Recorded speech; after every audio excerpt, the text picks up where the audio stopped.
It's Christmas! Happy Christmas! Hey! Okay, well, hello there. Anyways, hi there, hi guys, welcome back to more When the Night Comes. Yes, we are back once again for very quickly, as a matter of fact, because the developers have so kindly and graciously blessed us with a Lunar Festival special, little mini episodes in terms of celebrating the holiday seasons and such and so on. So yes, we have this little special event going on. So Merry Chrysler, yes. So we are back here to do that, and we're going to apparently go through the festivities with all the characters in Lunaris. So I think this time around I'm actually going to do every character that we can do for this little activity or this festivity, because even though points do matter in a way, but like again, I kind of want to I want to see what's up, okay? Later on in the chapters, I know for the fact is that it's been disclosed on the blog. If you play this chapter or this little thing and you get points for certain characters, the points will carry over into the later chapters. But anyways, regardless, later in the chapters, I will eventually decide who I want to go for, okay? So far, I'm kind of looking at Ezra, maybe, perhaps, because I can't really decide, so I might just go with the order in which we meet people, so perhaps that. But anyways, let's get to it. Let's get into the festivities, into the spirit of things. So, as we all heard, we got a knock on the door. So I opened my eyes to the incessant sound of fists banging hard on my door. Hello, what? My head is pounding still, a fuzzy haze settling over me as I drag myself from the comforts of my bed and attempt to ignore the ache that's made itself at home behind my eyeballs. Yes. I blink once, twice, and... Shit. Shit, what? It's dark? What? Surely I slept for more than a few hours? Hunter Hana, if you don't open this door in the next 5 seconds, then you'll have to pay for a new one. What? August, what do you want? Double shit. You'd better hope you're dead in a bloody ditch somewhere. No, I'm coming. I grimace thinking how that may actually be the preferred option right now. Did I really sleep for a whole day? Yes, I mean, I would love to do that. I sometimes find myself doing that. Well, at least my death will be at the hands of something other than a ghastly creature, I suppose. Yes, death by August. Seems like a wonderful way to go. Small victories. I look out of the window and it's most definitely past sundown. Lunaris is covered in snow, a pristine blanket of perfect white glistening in the moonlight. There are more people in the street than I've seen the whole time I've been in Lunaris, and they're hanging brightly colored bunting from between the crooked little houses. What's a bunting? Another knock, quieter this time. I have things to do, important things. I can hear you in there, you know. Okay, gosh. You can hear me breathing. The thought of opening the door and seeing August ready to tear my head off is less than appealing, especially when I probably look like I've been dragged through a fey nest and left for dead. I don't look my greatest, so you're just gonna have to deal with it, August. I gather my wits and shout as cheerily as I can muster. I'll be down in 5 minutes! A series of incoherent mumbles comes from the other side of the door, followed by a clack of heels as they walk away without much of a fight. Cool. I have the feeling I'm in a lot of trouble. Wonderful. Absolutely wonderful. Okay, here we are. The wolf is full to the brim with red-faced patrons, all wearing far fancier outfits than the usual uninteresting garments they tend to sport. I see August scowling in the corner, but I almost don't recognize them out of their uniform. They spot me, and I can almost feel my blood freezing as that ice-cold gaze fixes upon me. Oh, wow, that V-neck. Jesus, August, that cleavage. We thought you were missing. I almost had a search party sent out for you. God, sorry. I just passed out really hard. Sorry I overslept. You look good. You look good. Let's just... Again, I feel like I should flirt this time around because, hey, that doesn't hurt to throw in a couple compliments for August, because I didn't do it the first time around we had that option, so let's do it this time. You look good. You look fine. I catch myself staring at as August impatiently taps their foot, waiting for an apology. They look different, more relaxed, and far more approachable. It certainly doesn't help my growing infatuation with them. Not really, I don't know. You look different. Amazing, actually. like, you know, Commander Pantene over here. Just wonderful. Their foot stills, a dark brown raising in what I'm hoping is interest. I do, huh? Yes, you do. I smile, biting my lip to prevent it from growing as wide as I'd like it to. Yes, you do. Yeah, you have impeccable taste, General. Yes. Thank you, Hana. It's hard to find a decent tailor in these parts, so They halt their words, narrowing their gaze, apparently suddenly suspicious of my curiosity. Hey now, just again, I think your fashion sense is impeccable. Flattery will get you nowhere, and certainly not on a day where you've shown yourself up so horribly. Oh, sorry. I'm really sorry. I didn't do it on purpose. They raised their hand, silencing me. Okay. I don't want to hear it. Yes, I'm sorry. If you had attended this morning's meeting, you would know that tonight is quite an important occasion. Now, we don't have much time thanks to your tardiness, so please bear with me while I explain. Okay. We are in the middle of a crisis. A merry crisis, yes, but the Lunar Festival is unavoidable. Harry thinks that if we postpone it or cancel it, the town will erupt into chaos. They need stability more than ever right now, and the last thing we need is more panic. Lunar Festival? Yes. A festival. While there are horrible murders being committed, let's just forget about those for like one quick night, you know? Trust me, I know, it's abhorrent, to be quite honest. It's a yearly tradition that's been around for centuries, one that Harry holds dear. He's been distant lately. We need our leader back, and if this helps, then I'm willing to play along. I expect you to do the same, no questions asked, understand? Okay, I hardly agree, and I have more than enough on my mind that I need to figure out, but the look August is giving me tells me I have little to no choice. I pondered their question for a little longer than necessary for dramatic effect, feeling them growing impatient. Absolutely anything you need. They relax at that, their pretty eyes bright as they stare me down. Good. Okay. I mean, I'm always down to party, so like, I don't care. Between you and me, I personally think it's a complete and utter waste of time and resources, especially in the middle of such a crisis. But it's a merry crisis! Come on, August! Lighten up! They sigh heavily, shrugging as if they've already admitted defeat. Alas, it's important to Harry that we stick with said tradition and show the people of Lunaris that everything's exactly as it should be. So, just forget about the horrible murders and my sworn duty to protect and serve the people for a night, then? Yes. Yes, you've got it. Okay, and I don't have a choice? Do you ever? No, I don't. Point taken. A rather loud cheer rings out from the doorway, and August grimaces, running a gloved hand over their face. The festival itself takes place in the market. Please represent us well, Hunter. Okay. All eyes will be on you, and this is the perfect opportunity for you to introduce yourself to the town. Then they look me up and down, apparently unsatisfied with my presentation. Oh yes. You'll want to change to something a little more interesting, and I suggest you find someone to escort you. Okay, I guess that's my hint to like choosing our different person that we met. It would look a little odd having you wander around by yourself. We have to show solidarity. Yes, solidarity. Oh yes, this will take you through the rest of the chapter with this character. Save here so you can replay with the others. Yes, thank you so much for the pre-warning. Stay with August, find Elker, find Ezra, find Finn, find Omen, find Piper. Okay. So I think we should just go down the list, to be quite honest, because I planned on doing every character here anyways. And again, as I said previously earlier to you guys, that continuing on from this point forward, I will focus more on certain characters in terms of going along with their routes. And so far, I'm planning on doing Ezra because that's the first person that we interacted with, you should say. So let's just stay with August for now, yeah? Can I not just stay with you? Yeah. Surely you're the best person to show me around. I know, right?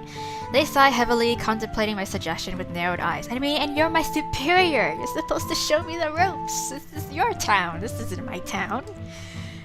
That sounds reasonable, I suppose. Exactly. August retrieves a rather extravagant fur coat from the hook near the doorway, turning on their heel to raise a brow at me. Okay, I'm coming. Oh, hey! Damn, look at that coat! Look at that coat! Damn, can I borrow that coat? I must stop by the office for something first. Yeah, get changed and wait for me outside. Okay. Yes, General. I take a deep breath before heading back up to my room to find something that August may possibly deem interesting. Quote, quote. Anyways, yeah, so, yeah, when I've changed into something a little less comfortable, I brave the chill and head for the enforcement headquarters. I stand and wait outside as instructed, but considering August didn't seem to have much time for me to explain my lateness, they were taking their sweet time inside. Yeah. It's to get back at me. The cold is biting, snow still falling around me, a light dusting settling in my hair and upon my shoulders.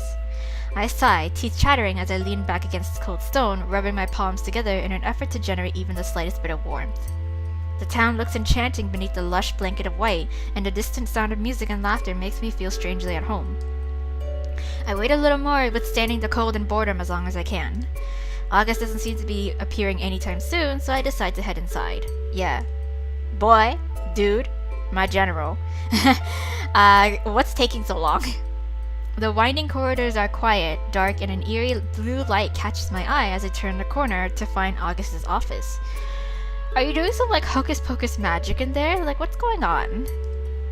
There's an unnerving buzz, a low electric hum. A dull glow radiates from the walls that surround their door, as well as the door itself. There's a formation of strange, messy lines winding through the plasterboard and wood, no apparent pattern to them. I can hear August moving around inside the office, and my momentary panic that they're in trouble subsides. General Pantene, please, come in. I sense no danger here, just power.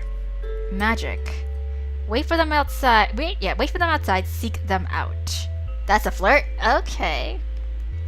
Well then. Should I just knock? I don't know, you're doing some interesting stuff outside, and I don't know if you're aware of it, so let's just... Hello, sir, General? Please? General? August! It's speaking to me, the faintest of whispers. I find myself transfixed, reaching forward with little thought to push the door open. August, what are you doing in there? Why are you redecorating? The sight I'm met with is nothing short of incredible. What? The walls are glowing brightly, luminous veins of magic pulsing with life, yeah. August sits at their desk, toying with the ends of their silvering hair, lost in quiet thought until the click of the door closing startles them. They stand quickly, a look of both shock and slight embarrassment on their face. August, what's up? Hana, what are you doing in here? I asked you to wait. I have been. That's the thing. They open their mouth to protest further, but they pause, watching me as I take in my surroundings. I've never seen anything like this. Yes, it's very pretty. I walk over to the roaring fireplace, reaching out to run my fingers over the elegant patterns that surround the mirror that sits pride of place above the fire. Yes.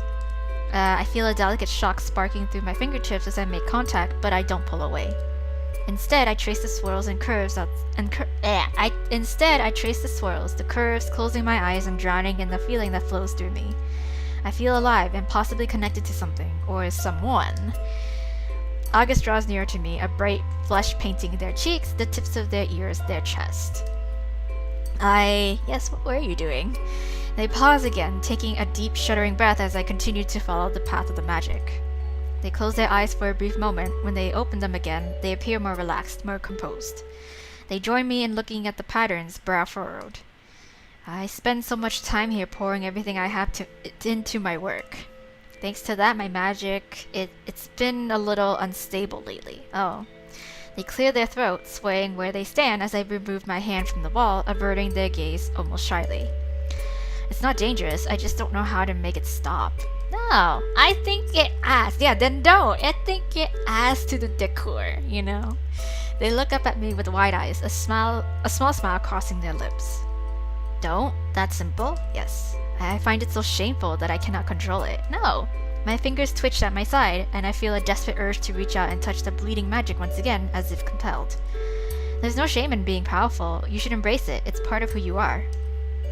Their eyes shine as they fix their gaze with mine, a stunning mixture of vivid blue and swirling violet. Part of who I am. No one has said that to me in a very long time. Oh, your magic is beautiful, unique, just like you. Yeah, their gaze does not waver, and for the first time I feel a certain sense of calm rolling off them in generous waves. They take a deep breath, brushing their hands over the front of their perfectly unwrinkled shirt. Thank you. I don't really know what to say. We'd better get going. Yes. Haha. I wait for them to grab their coat, the fire left to die in the hearth. As I follow them out of the door, I turn to check on the magic one last time. It grows brighter for the briefest of moments, flickering and snuffing out like a dying star as August steps outside. Okay.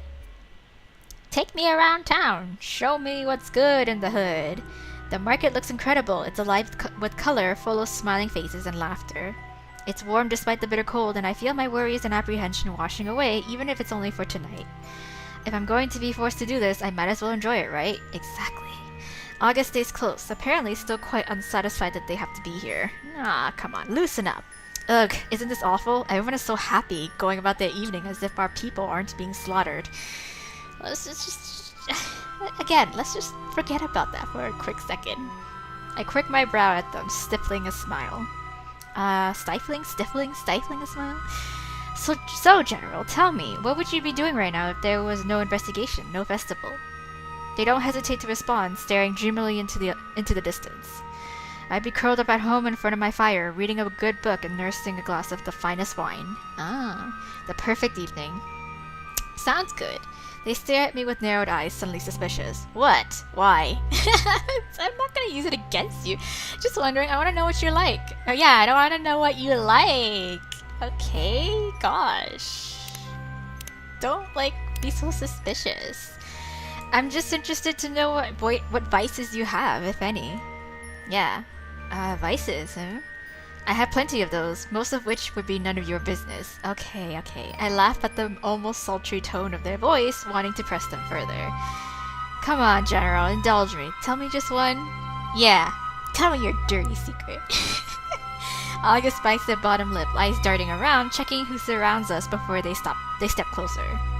The sweet scent of lavender fills my nostrils as they lean close, long lashes dipped, lips parted. Not in a million years, Hunter. Oh. You tease.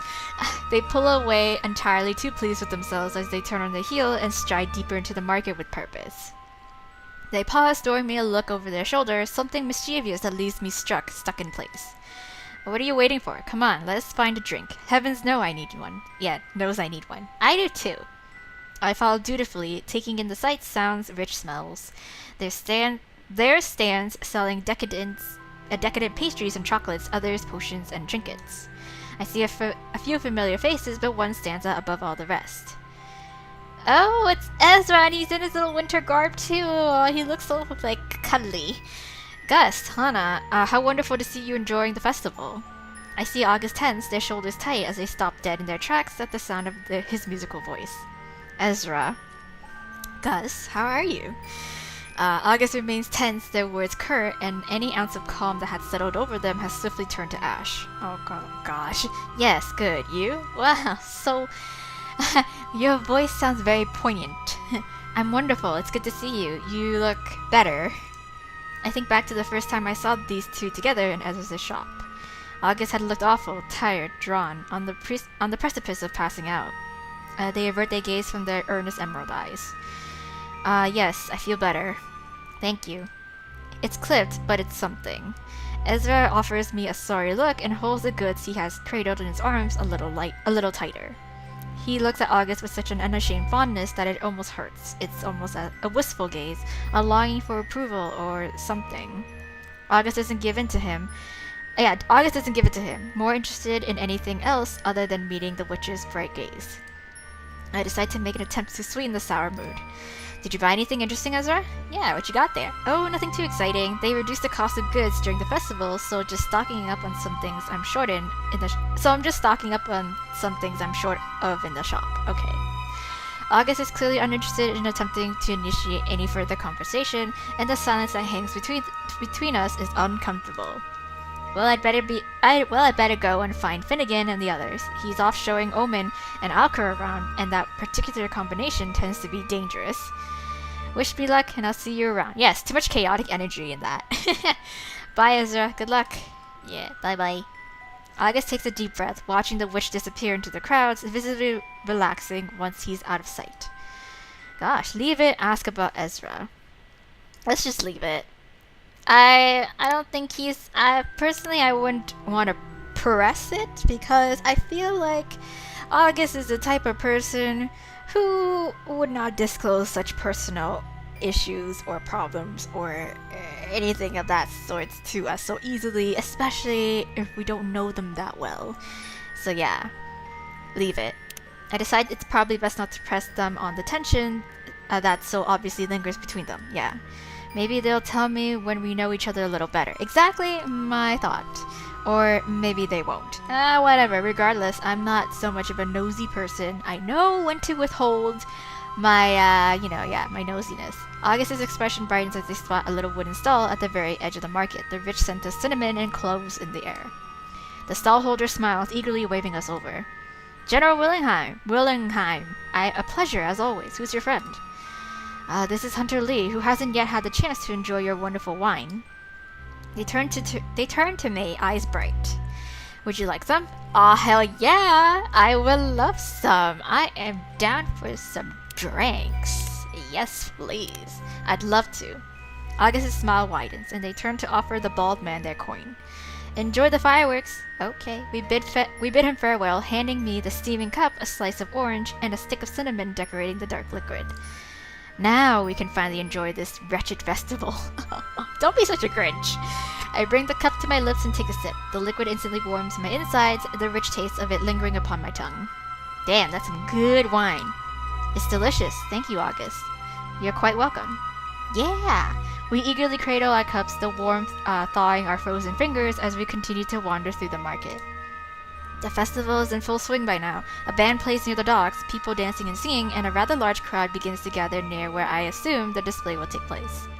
I spot Ezra trying and apparently failing to teach Finn the simplest of dance steps. He seems to be gaining some sore toes in the process, and I've never seen a vampire be so inelegant. Oh wow! Finn's one weakness is that he can't dance.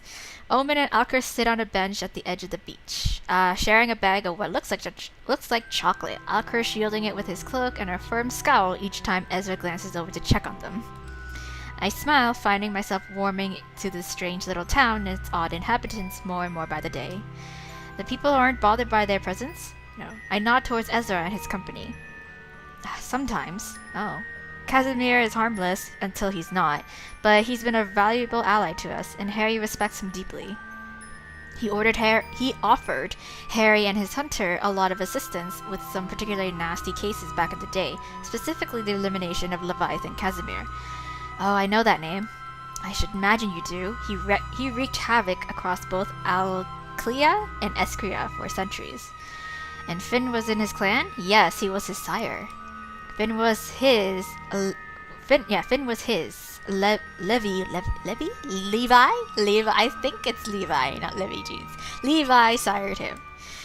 I let my eyes wander to the vampire, wondering how someone with such a nefarious sire could have turned out like him.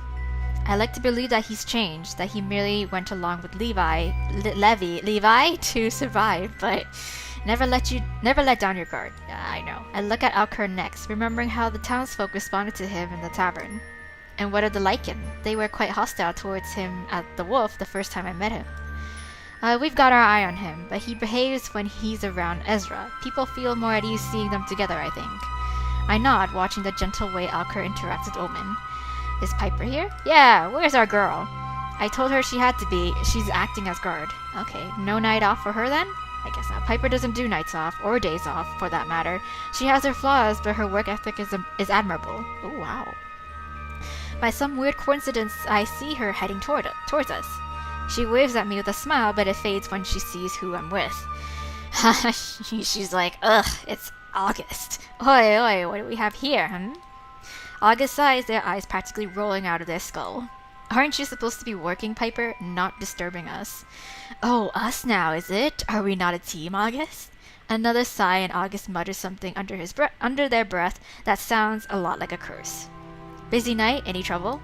She manages to tear her death glare away from August, albeit reluctantly.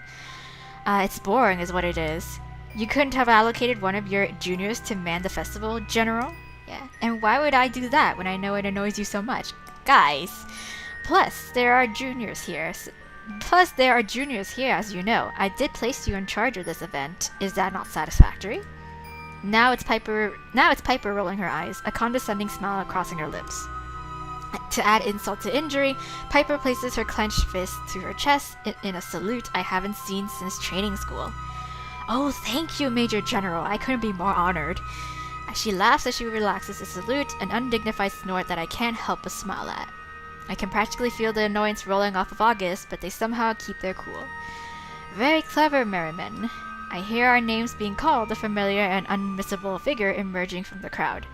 At the sound of his voice, Piper grimaces. As much as I'd love to stick around and listen to you and Harry kiss each other's arses. See you around, Hannah. Yeah, she clenched her jaw, offering August a goodbye through gritted teeth. Enforcer. Oh, wow. A mere moment later, Harry takes her place. Hello, Augustus, Hannah. How wonderful to see you enjoying the festival. Well, August is more like he's there being forced to, so yeah. I see you've convinced to try that awful... I see you've been convinced to try that awful drink that Augustus seems to like so much. I think it's great. What are you talking about? He offers me a wink, his eyes sparkling. You're far braver than I. Oh, how are you, Hannah? How are you, Harry? Oh, yes. August looks at him with an obvious fondness, but there's concern in their gaze. Glad to have a night to feel normal again, however fleeting that might be. I trust that you're enjoying the festival, Hannah. Yes, I am. I am, thank you. It's hard not to with August. Yeah, let's flirt. I'm flirting so hard with August right now. Like, I don't know if that's a good or a bad thing, because, again, I was like, oh yeah, I'm gonna go for Ezra, or more so, yes, but, I don't know, again, like, and the developer said that the points you earn here carry over to the rest of the chapter, so I'm just like, okay, well, there goes my plan. Ha, whatever. Fuck it. My gaze starts to August, a warmth blooming in my chest as they smile at me. Yay, I have the best company, so it's hard not to enjoy myself. Harry notices our exchanged glances, and I see his smile widen exponentially. I couldn't agree more. Augustus is quite special. Yes, August rolls their eyes, and their cheeks turn a brilliant red. Stop teasing me. I can assure you I'm not teasing. I mean it wholeheartedly. Yes, stop being so stubborn and accept some praise for once. August fixes my gaze, and it almost feels like Harry isn't here, just them and me. I'll try. Yay! Anyway, sorry for the flying visit, but I better get going. I have a speech to give. Oh. You two take care now, okay? I'll see you in the morning? Yeah, sure. Harry's smile twists into something more playful, and he gives me a pointed look. Hey, now. What are you insinuating? I trust you'll actually be joining us. This time, Hannah? I return their smile, albeit a little sheepishly. I apologize. It won't happen again. I have a good explanation, though. One that I look forward to discussing with you both. Yeah. We'll see about that. Okay. Harry scoffs, amused by August's attitude. I'm sure you do. Now, farewell, both. Enjoy the show. Yes, okay. So, these fireworks are apparently quite prolific? August's face twists into an unamused expression. I imagine you'll be thoroughly disappointed unless he's wrangled some of the witches to enhance the show, that is.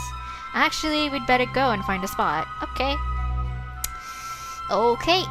We find a seat near the edge of the crowded beach. The area falling deathly silent as Harry makes his speech. He talks of perseverance, of community, and without directly mentioning the horrible things that this town has had to endure, he inspires hope. I look at August, but their expression is unreadable as they stare at the blackened ocean. I wonder what they're thinking. Watch the fireworks, watch August. Let's watch August! Why not? Let's go all the way. Yeah, the fireworks begin, an incredible display of vibrant colors lighting up against the sprawling canvas of shimmering stars. Yay. I smile as I hear the excited giggling of children and adults alike. Pretty. But as others may be distracted by the vivid sparks, I find myself watching something else. Something far more beautiful. Yes! I turn to look at August, colors flashing across their face, lighting them up in the most perfect way. That's side profile. I smile brightly as they turn to meet my gaze, feeling that pull, that strange energy that thrums between us. They smile at me in return, and everything else fades away. Oh, no fireworks could ever be quite as breathtaking as August, not even close.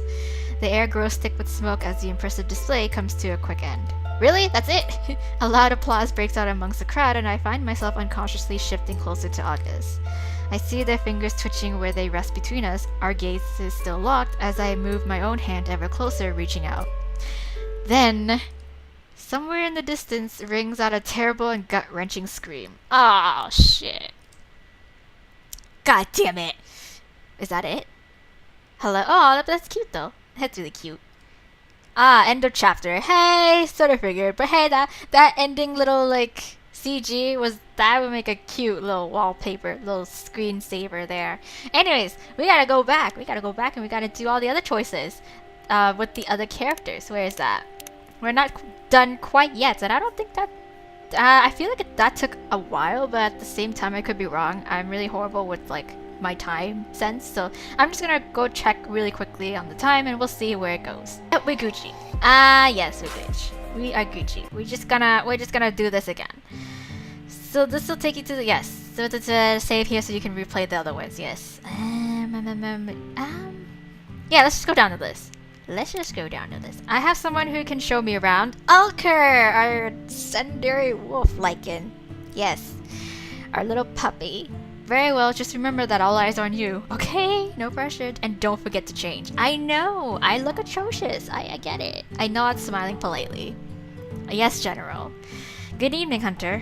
Okay, good evening, Hunter. Yes, bye. Go enjoy the festivities. Okay, after a quick outfit change, I step out of the warmth of the wolf and into the snow-covered night. Lunaris looks strangely beautiful and I... Oh, hey! Alker. What? Where did you come from? He looks at me, then to the alley beside the tavern, then back to me. Where do you think I came from? Some shady alleyway? Yes. I roll my eyes, but I can't help but smile at his complete lack of charm. Well, you appeared just in time. I need someone to show me around the festival.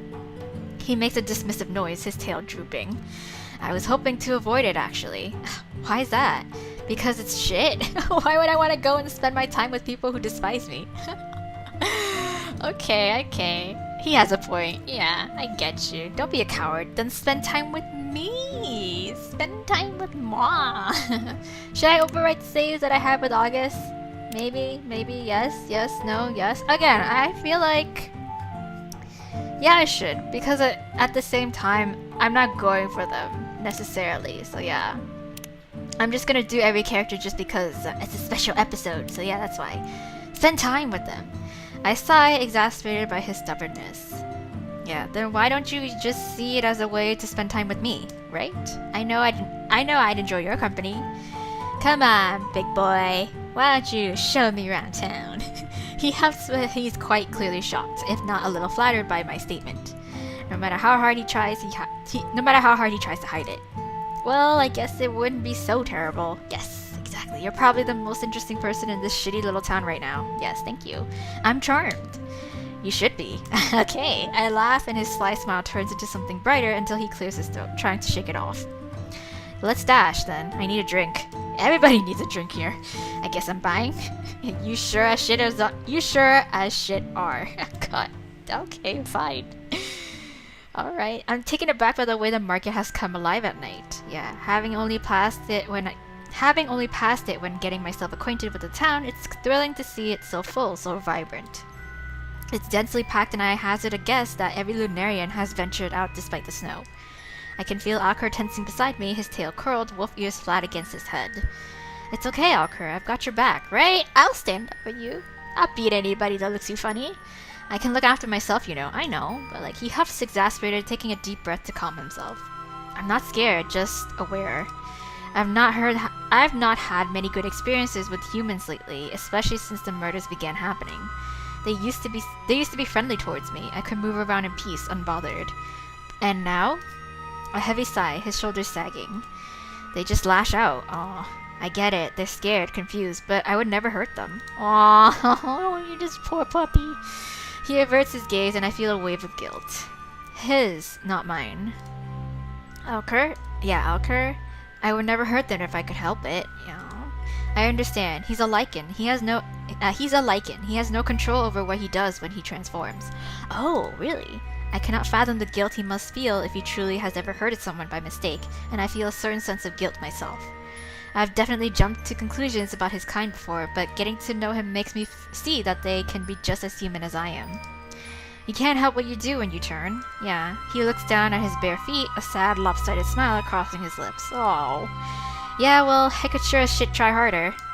Anyway, weren't you supposed to be showing me a good time? I thought you're supposed to be doing that for me. I don't know anything about this town. I laughed, my brows raised at the off-the-cuff statement.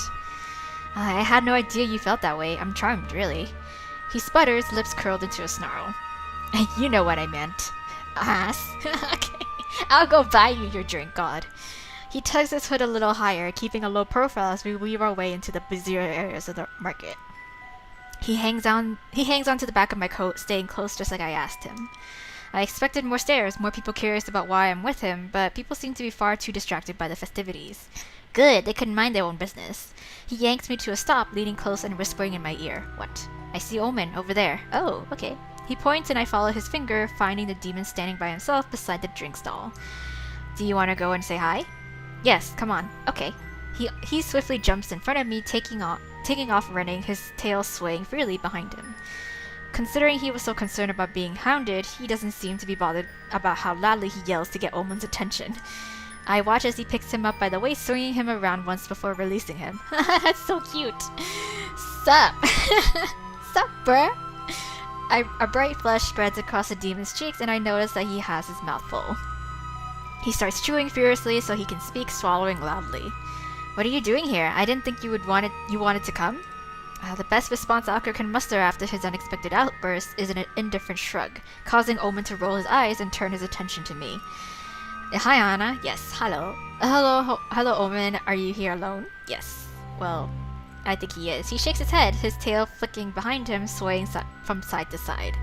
No, Finn and Ezra are here somewhere. They went to find something. Okay. They just left you here alone with all these humans around? The humans don't care about me. I stay quiet. They don't really notice. Yeah, Alker sighs, flicking the pointed tip of one of Omen's ears. What did I teach you? Never let your guard down, okay? I know, sorry. I'll go find them right away. Bye, hot stuff. Omen snorts, his ears twitching. Later, nice to see you.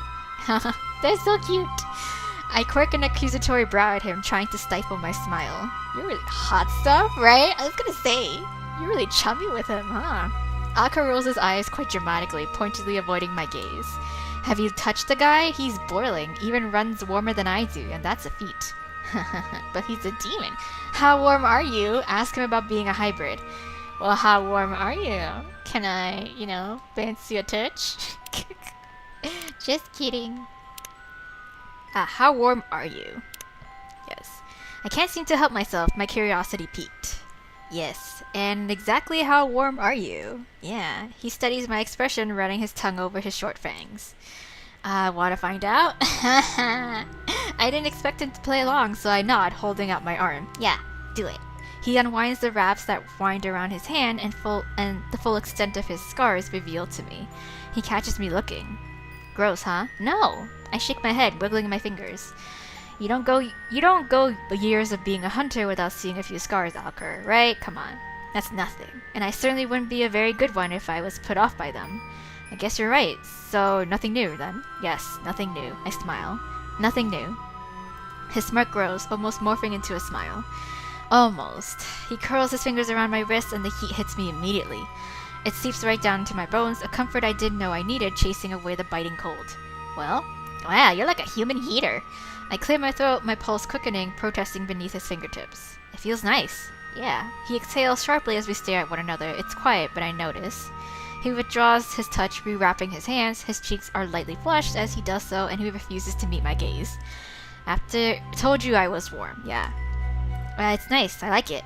I'm not surprised. You humans are freezing. I don't know how you stand it. I know. Hey, don't complain. You'll be begging me to cool you down in the summer.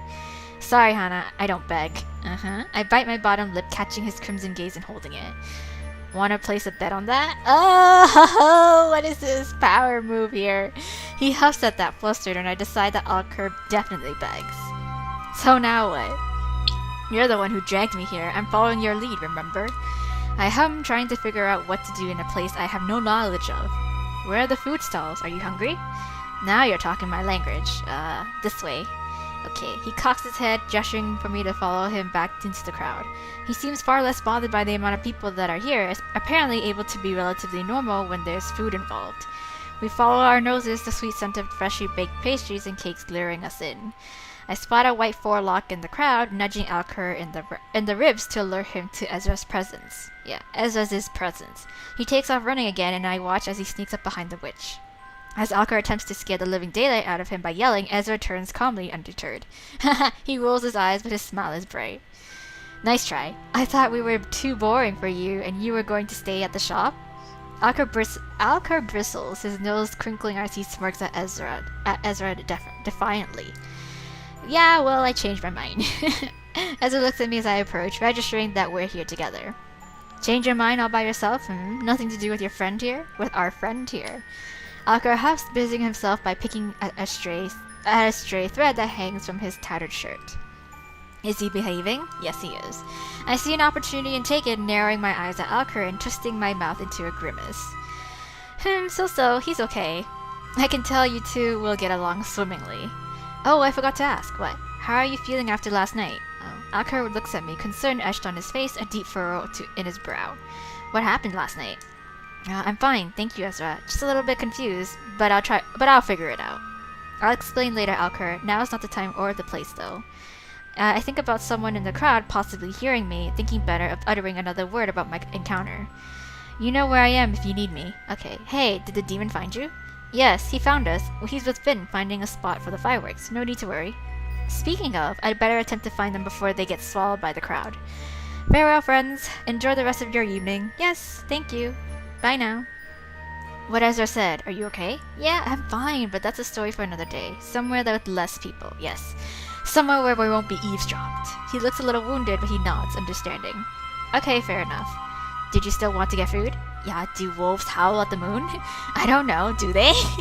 He laughs at that, his shoulders shaking. Nice. But seriously, I'm hungry. Same. Alker eagerly scoffs down the double slice of apple cake I purchased for him, eyeing mine when he's finished. Hey now.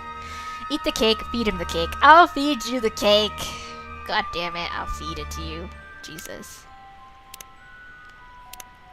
Yes. I look down at the remainder of my cake, then back up at Alker. I'm surprised he hasn't swiped it. He hasn't swiped it from my plate and run off into the crowd. The way he's staring at it, nothing short of desperate. Don't you get fed? I know. I get fed. It's just a lichen thing. We don't get full easily. Oh, wolves are greedy creatures. Yeah. He huffs, nudging my shoe with his bare toes. Would you like to finish my cake? Yes. You want it? His eyes grow wide and he nods quickly, rubbing his hands together. I laugh at his eagerness and pick a bite-sized piece off the slice, holding it up. You're joking? Yes. I shrug, a smile playing on my lips. I'm not joking. If he wants it, he'll have it my way. Do you want it or not? He grumbles, muttering something under his breath, tawny cheeks turning a charming shade of crimson.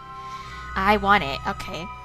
Alright, he steps forward, curling his fingers around my wrist and holding me steady, maybe not trusting that I won't play a joke on him. He makes a point to make eye contact with me, and I can't help the foolish grin that crosses my lips as he leans in. I watch as he parts his lips, seeing his short, sharp fangs as he takes a careful bite. He hums, content, smirking at me. You like to play games, don't you, Hunter? Yes, I do. I hand him the paper plate, and he scoops up the rest of the cake. You're just so easy to play with, Alker. Yeah. He sputters, covering his mouth as he struggles to swallow down his final mouthful. I hear a cheer in the distance, guessing that the fireworks are about to begin. We'd better go if we want to get a good view. They're in the sky. I can see the sky. How much more of a better view do you want? That's true. Don't be surly. Come on, let's go. We run through the crowds, Alker leading the way, his tail bobbing in front of me. He's fast, darting between densely packed bodies with startling ease, almost a shadow. I idly wonder what he's like in his hybrid form, thinking about that brand and trying to piece together what he could have possibly done to deserve it. Yeah. He turns to check I'm keeping up, smirking over his shoulder when he sees that I am impressed. Yeah, I have training. He reaches out, offering me his hand as we draw near to the crowd that gathers for the display. Overtake him, take his hand. I'm gonna take his hand, because he's the one who offered it. It's only natural. Like, who am I to say no to him? I take it without hesitation, squeezing him tightly as he drags me onward. Our laughter echoes, ringing out over the chatter of the crowd. I'm fast, but Alker is faster, and I'm thoroughly impressed. Okay, to the fireworks we go. The second we hit the docks, the sky bursts to life, fireworks fizzing against the backdrop of stars. We both look skyward as we skid to a stop, practically crashing into one another. Our smiles are wide, bright, and I do not let go of Alker's hand. Aw, so cute. He holds mine tighter. Well, what? What are you thinking? He stares at me, vivid scarlet eyes burning into mine. I see the bob of his throat as he swallows, the way the scar that cuts through his lips shifts as he smiles. I enjoyed tonight. Aw, I'm glad. And you're surprised about that? Oh no! What the f? Okay, I don't know what happened. I think my game, the code, kind of might have skipped out on a couple, one scene, 2 scenes perhaps. I don't know. I hope this is like, I didn't miss out on too much, but anyways, whatever. So a series of ever-changing colors reflect upon his skin. I mean, it'll flow. Don't worry, don't worry. Red, blue, green, white, yes.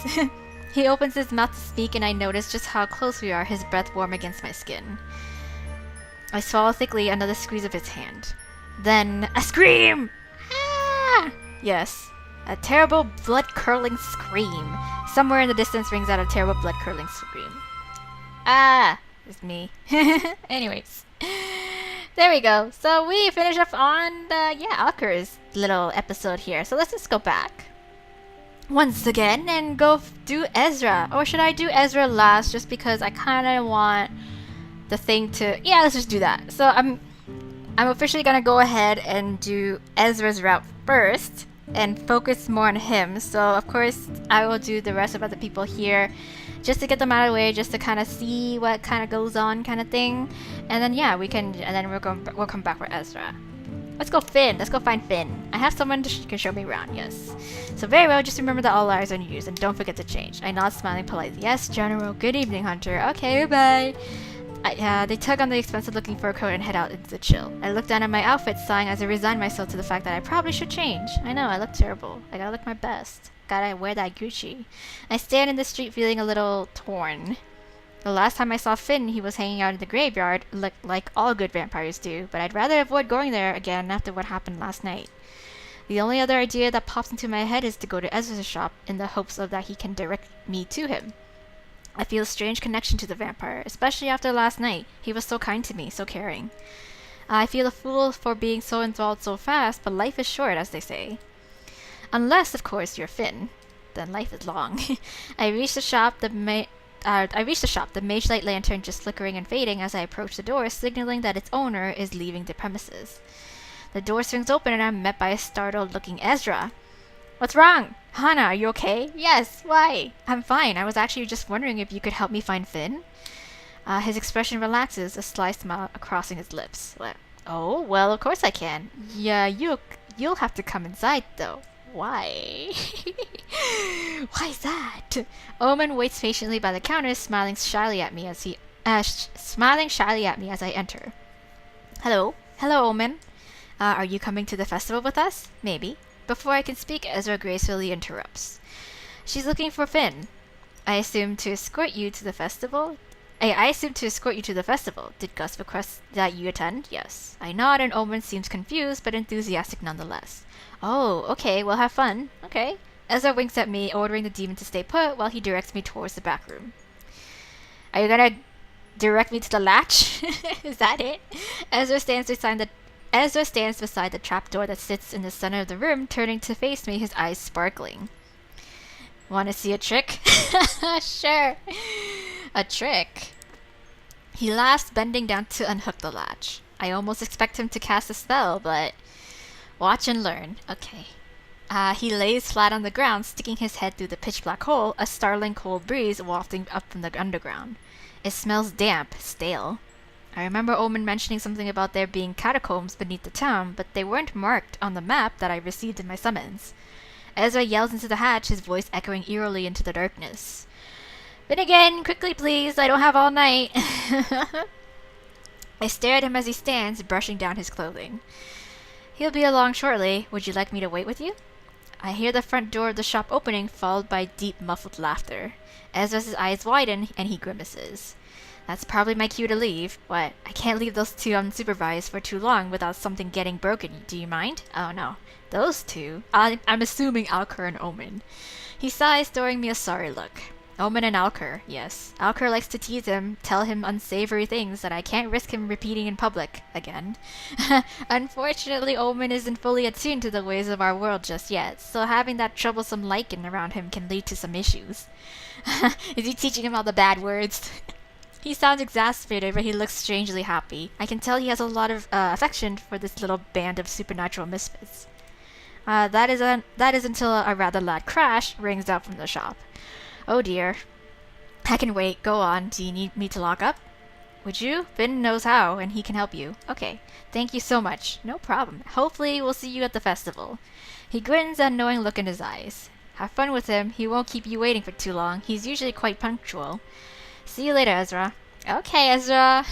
Trying to set me up with your bae. I mean, I don't mind. He bids me a quick farewell, leaving me standing in the middle of the room, apparently waiting for a vampire to pop up from under the floorboards. What is my life? I wander over to the countertop while I wait, inspecting the paintings that adorn the walls. The one that sticks out to me the most is a striking portrait of Ezra. He has his eyes closed and he looks peaceful, serene. I idly wonder if he did these himself. Do you like them? No, Finn did them. Oh, look! Wow! Look at that! He looks good! Dude, I like your coat. Can I steal it from you? And like, what's it? I'm sorry, not that I don't appreciate it, but like, what's it the guys in like their deep V-neck cuts? Like, that cleavage. I turned startled, but somehow not surprised to find Finn standing before me, the hatch closed and latched. You did these? Yeah. He nods, leaning in to inspect his work. He looks dashing in a rather extravagant, well-tailored coat that ends just below his knees. I assume he's dressed like this simply to fit in rather than to keep warm. Yeah, true. He doesn't need to bundle up. He can have as much cleavage as he wants. He doesn't feel cold. The dangerously low cut of his shirt fully confirms that theory. Exactly. I did. It's still. I did. It's a silly hobby of mine, and you tend to have many hobbies when you have eternity stretched out before you. A wry smile, but his words are edging on bitter. Hey, man, you're talented. It's good. Like, my dude, don't be so down on these things. Okay. You're talented. I like your style. They're beautiful. You're quite talented, Yeah, a quiet chuckle, his arm brushing mine as he steps closer. I've had centuries of practice, so I could probably be a little better. He reaches to chase the petal of one of the white anemones that takes pride of place in a smaller painting. Okay. I find myself lacking a muse lately. That's a shame. Yeah. A shrug, as if he's unbothered, but the sly smile that curls at his lips hints at something else. What? He turns to meet my gaze, and I'm still caught off guard by the startling brightness of those golden eyes. I idly wonder if I'll ever get used to them. I'm sure I'll find one soon. Hey, what about me? Pay me like one of your French girls. His gaze grows more intense as he lingers upon me. Then a wolfish grin affords me a quick glance of his sharp fangs, but before I can get too lost in it, he turns and heads for the front of the shop, parting the deep purple curtains. Yes. I gather my wits and follow him. Damn it, don't be so charming. You're like throwing me off guard. Finn locks the shop with practiced ease, placing his iron palm flat against the door. The markings thrum to life, and for the briefest of moments, a faint magical shimmer rolling over the weathered wood. What was that? Finn joins me on the street, flexing the fingers of his prosthetic. Ezra uses words just to be cautious. It's just another handy little trick this thing can do. Oh, another? He raises a dark eyebrow at me, sticking his hands in his coat pockets. That's for me to know. And me to find out? I scoff playfully, picking up my pace to catch up with him as he attempts to hide his smirk by wandering ahead. So, how many of these lunar festivals have you attended? I follow in step with him, finding myself strangely transfixed with how human he can be in moments like this. Let's see. I think I lost count a few decades ago, to be honest. We'll just go with a lot. Okay. There are so many things I long to ask him, but I wonder how boring it must get for someone who has lived as long as him to tell the same stories over and over again. So, you really live under the town? How big is your clan? 13 including me, so relatively small. And yes, there are catacombs that run right beneath us. It's quite cozy down there, actually. I crinkle my nose at him, earning a laugh. It is, I swear. We take full advantage of the fact that we have somewhere safe and comfortable to live during daylight hours, without confining ourselves to caves or boarded up dives. Oh, true. I'm sure you're the envy of all the other clans. He makes a contemplative noise, his mouth twisting. They've mostly despised us. We aren't quite murderous or hungry enough for them. Oh. Are you, close with any of your clan members? He stops walking, boots scuffing against the icy cobblestones. Close? Like, I don't know. I clear my throat, shrugging, trying to brush it off. I know what I meant, and I think he does too. Intimate. Like, I haven't heard of many vampires who don't have mates, especially those who are clan leaders. He stares me down, his eyes flicking over my features. I don't have a mate, no. I can't say I'm interested in getting into relationships with my own kind. Isn't that lonely? A quiet laugh, one that's tinged with a little sadness there. There are many ways to cure loneliness, Hana. Yes. However, being immortal is lonely regardless of your relationship status. Yeah. So, if you don't favor other vampires in that way, what species do you prefer to seek the company of? Any and every, as long as they're pleasant enough. He starts walking again, tipping his head for me to follow. Humans, of course. Oh, interesting. Why humans? I just so happen to be one. Lol. I just so happen to be one. I just so happen to be one. Yeah. He tilts his head, carefully nudging me with his elbow as he steps a little closer. Yeah. I bite my lip, trying to stop an idiotic smile from spreading across my face. Well, it's just lucky I happen to be human then, isn't it? He moves to stand in front of me, walking backwards, a shit-eating grin on that infuriatingly handsome face. Yeah. Quite lucky indeed. Yes, I try to avert my gaze, stepping to the side, but he follows me with a smile, one that has heat creeping onto my cheeks even in this impossible cold. Aren't you supposed to be escorting me, not teasing me? Oh, but you're so easy to tease. Oh, shut up. I roll my eyes, stopping dead in my tracks, earning a laugh from him. I do enjoy making you blush, Hana. The color suits you. I'm not blushing, it's freezing. He's like, whatever you say. Apparently I'm a liar now. He reaches for my wrist, long fingers gently curling around it, thumb pressed against my fluttering pulse. His gaze flickers to the point of contact, then back to my face, my skin somehow alight even beneath his cold touch. He's asking permission and I nod, granting it to him. He turns my hand over in his own, my palm facing up. He traces the lines head, life, sun, fate, heart, watching me intently as he does so. Well, I don't know which line is which, but okay. I can feel every hitch in your breath, every rush of blood in your veins, the steady and not so steady beat of your heart. I can't keep secrets from you, huh? I clear my throat, finding it hard to form words. His touch is gentle, ghosting. So no hiding then. Yeah, he pauses over my pulse, pressing a little harder, feeling it protest against his fingertips. No hiding, for my instincts are not something I can switch off, but you have no reason to hide. He slowly releases me, guiding my hand back to my side, and I miss the contact the moment it's gone. You're impossible. I know. A shrug, and he's moving onward, his hand back in his pockets. He throws me a look over his shoulder, something soft, affectionate. Humans.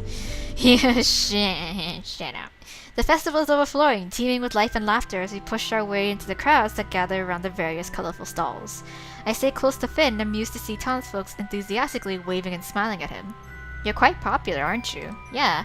He shrugs, an arm hovering close to my waist as he guides me through. My clan offers the town protection, so most of them tend to be quite grateful to us.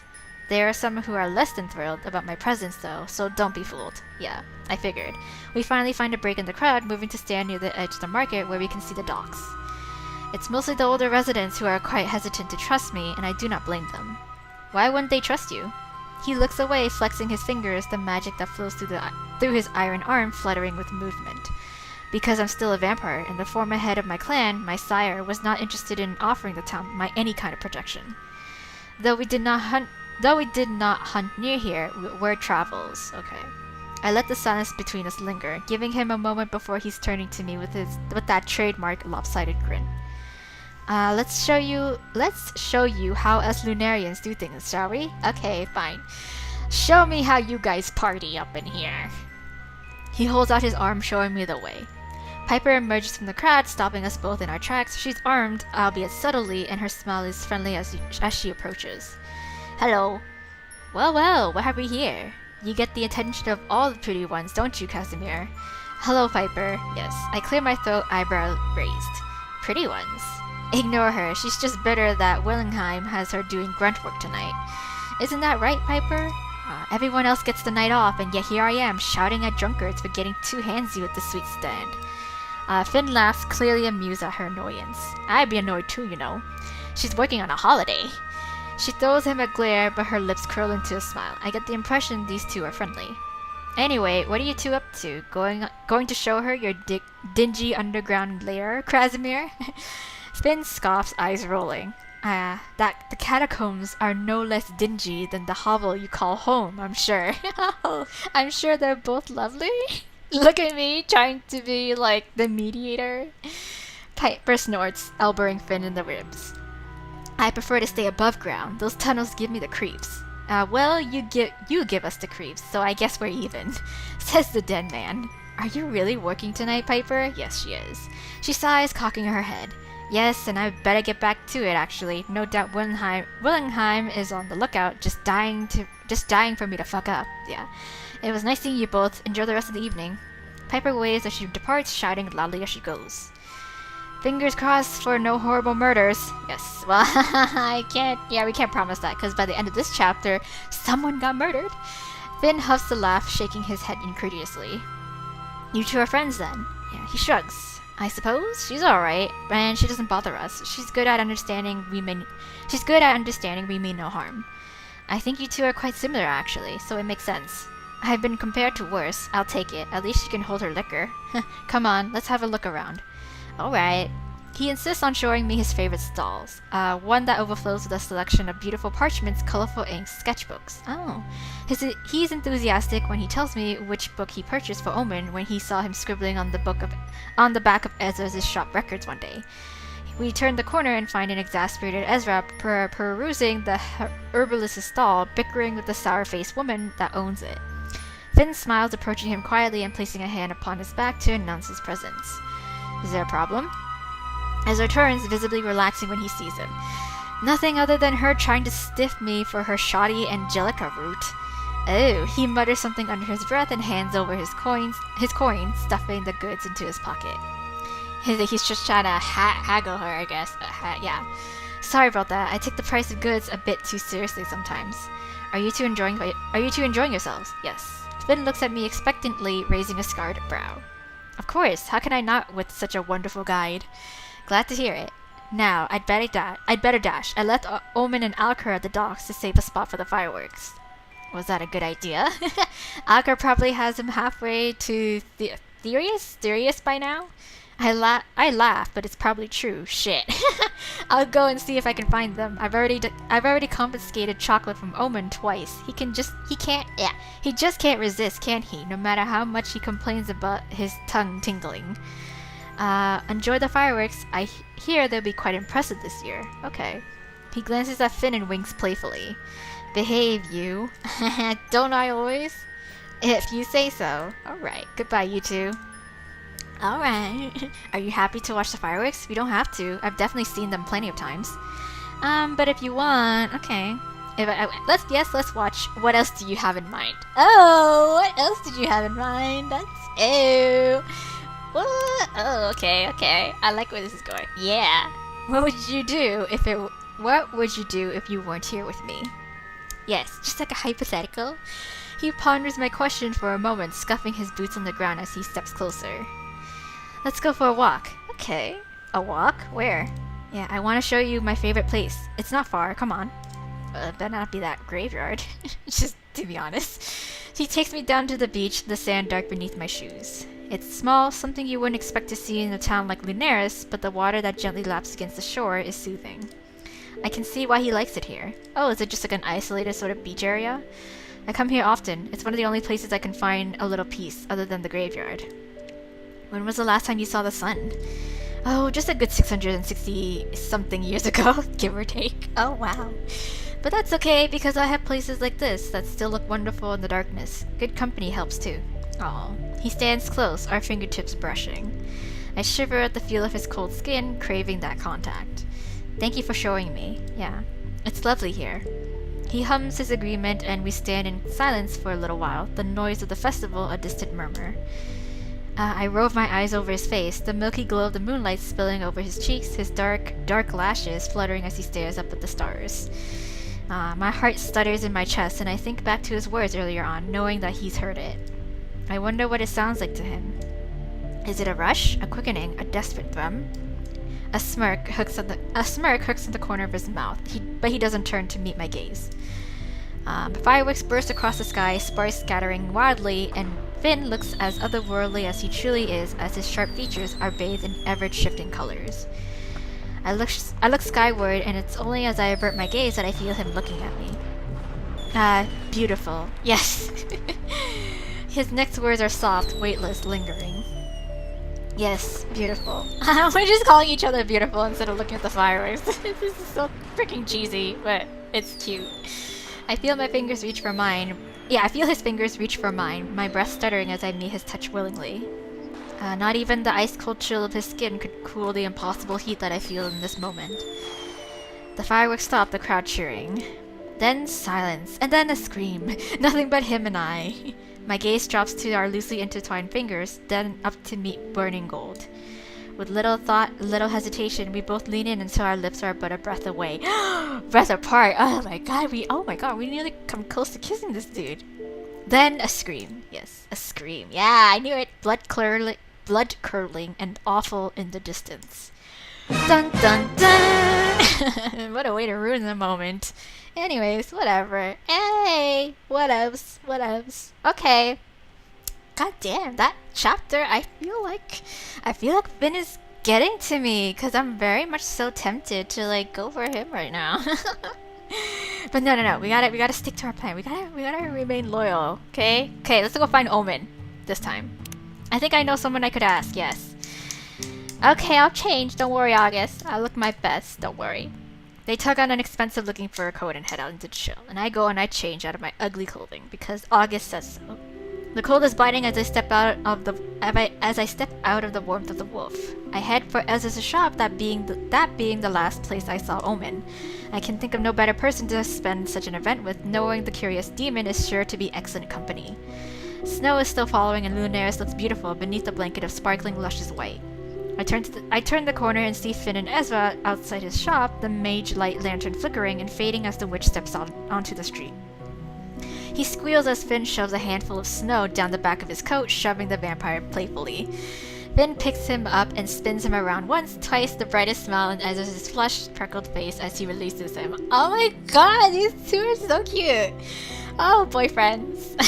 Hannah, are you going to the festival? Yes. Hey, don't let me interrupt your sweet moment. I nod eagerly. Yes, well, I was told I had to.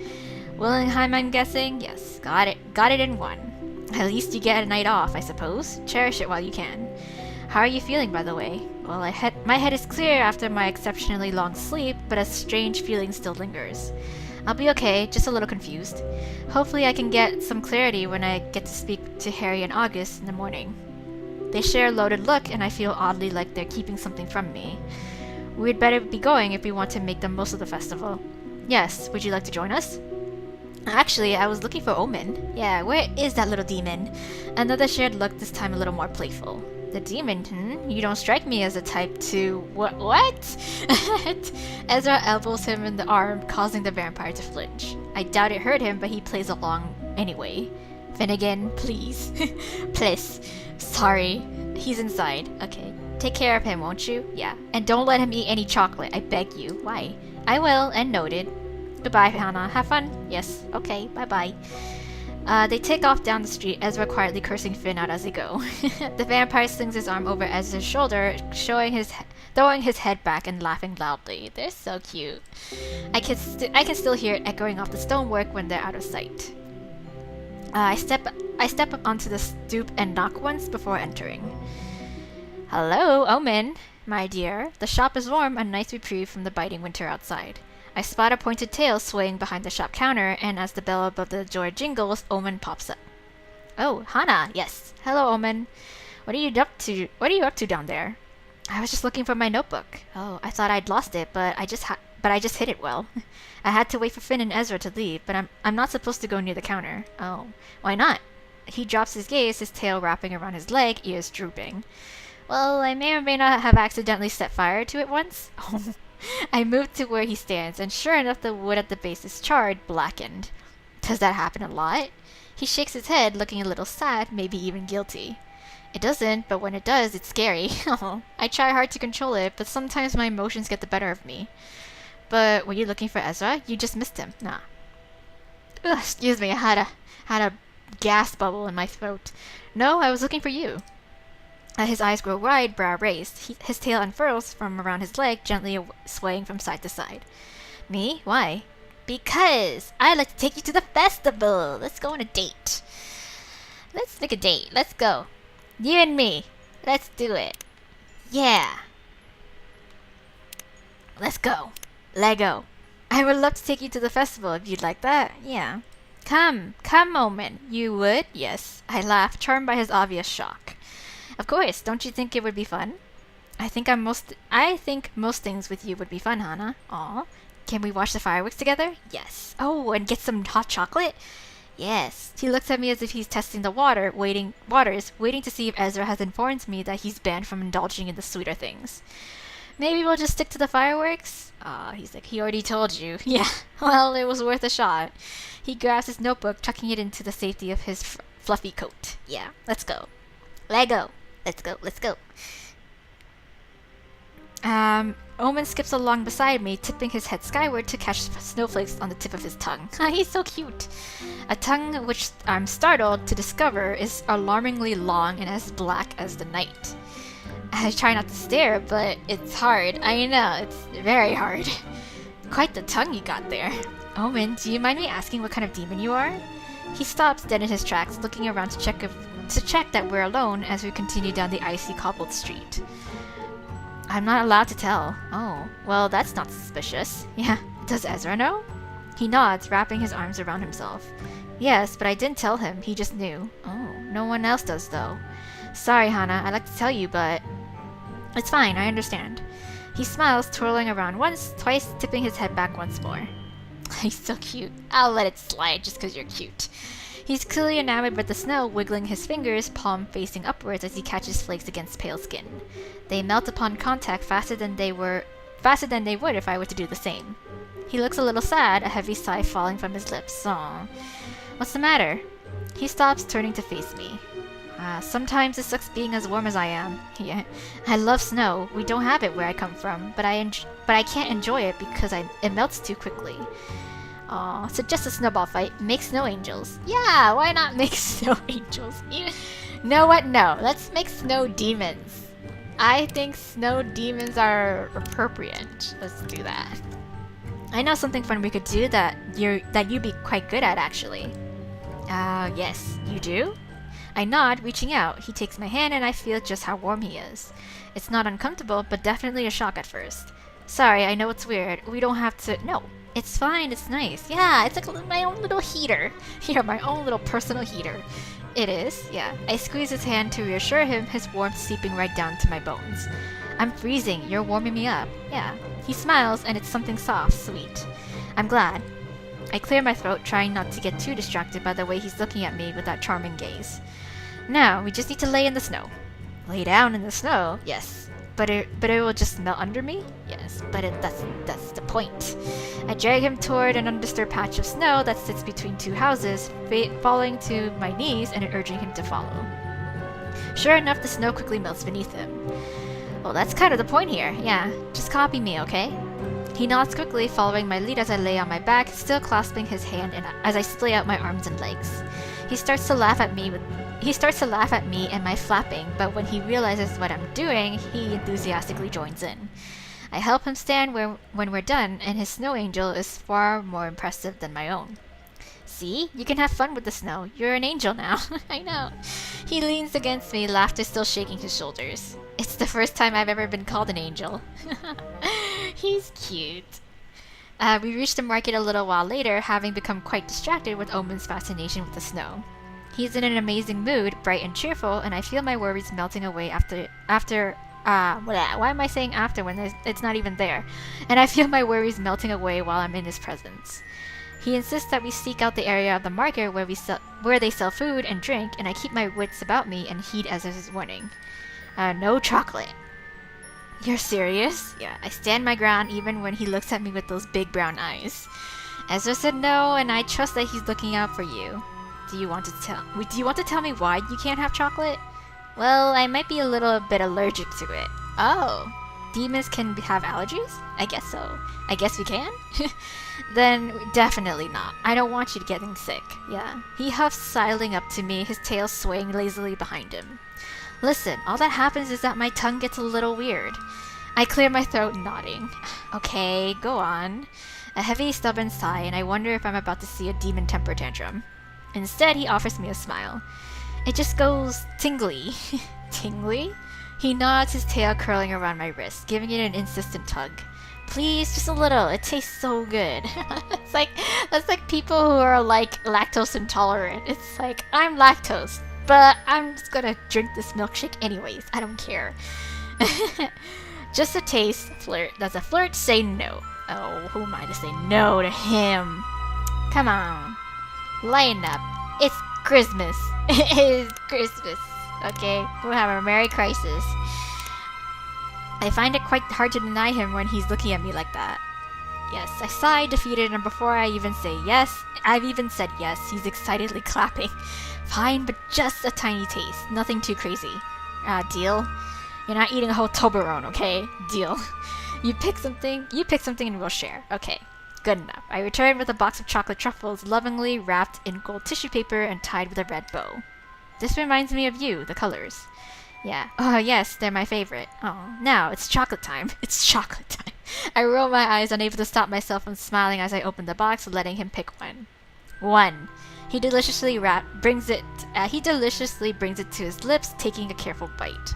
He hums contentedly as he chews, and I take the other half of the truffle from him before he has a chance to swallow it whole. No, it tastes amazing. Yes. Yes, well, it's always the things we like the most that we can't have. He sticks his hand in his mouth, and I quickly crowd closer, prying it away. Are you okay? He clears his throat, lashes fluttering as he looks at me. I'm fine. It's just a little tingle. It's annoying, but it's quite nice. Okay. Oh. I clear my throat, trying to snap myself from this little daze I've suddenly fallen into. As long as you're okay. Yeah. Aren't the fireworks due to start soon? Omen shrugs, looking up at the sky. I kind of lost track of time. I'm having too much fun with you. Aw. I smile back, warmth blooming in my chest. We should make our way there, just to be sure. Okay.